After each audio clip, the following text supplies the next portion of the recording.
નમસ્કાર મિત્રો, હું છું હરીશ બ્રહ્મભટ્ટ. નિર્ભય આણંદમાં આપ સૌનું સ્વાગત છે. વડોદરા પાસે મહીસાગર નદી ઉપરનો ગંભીરા બ્રિજ તૂટી પડ્યો છે.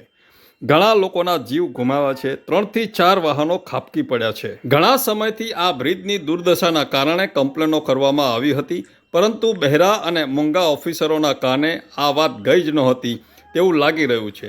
અહીં નાગરિકના જીવની કોઈ કિંમત નથી. જાડી ચામડીના ઓફિસરો જ્યારે ક્યાંક ગંભીર અકસ્માત સર્જાય છે ત્યારે હાફળા દોડી પૂરેપૂરી સંતલતને જગાડે છે, પરંતુ આગોતરા નિર્ણયોનો અભાવ જણાય છે. રાત દિવસ એસીની ઓફિસમાં બેસી રહેવા ટેવાઈ ગયેલા ઓફિસરોને સરકારનો પગાર ખાઈ કામ કરવા માટે કરપ્શનની આદત પડી ગઈ છે. તેના કારણે નાગરિકોને ખૂબ જ મોટો ભોગ આપવો પડે. ખરેખર આકરા નિર્ણયો માટે સરકારે જાગવાની જરૂર છે, નહીં તો નાગરિકોનો રોષ આવતા ઇલેક્શનમાં 100% જોવા મળશે અને હાથમાં આવેલી બાજી કરપ્ટેડ ઓફિસરો અને વહીવટદારોના કારણે આ સરકારે ખોવી પણ પડે, તેમાં કોઈ બેમત નથી. માટે સરકાર શ્રી જાગે અને કરપ્ટેડ ઓફિસરો, વહીવટદારો અને કરપ્શનને નેસ્ત નાબૂદ કરે. આપનો હરીશ બ્રહ્મભટ્ટ. વંદે માતરમ. ભારત માતા કી જય.